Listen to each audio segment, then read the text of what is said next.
Pintar. Tahu tak, Singapura adalah negara pertama yang membuka safari malam, sebuah zoo yang dibuka khas pada waktu malam.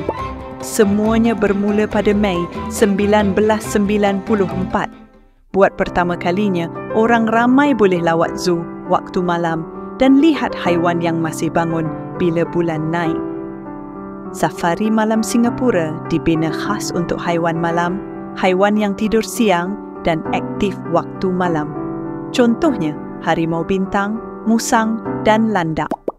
Hari ini, lebih 900 haiwan tinggal di Safari Malam Singapura dari lebih 100 jenis spesies.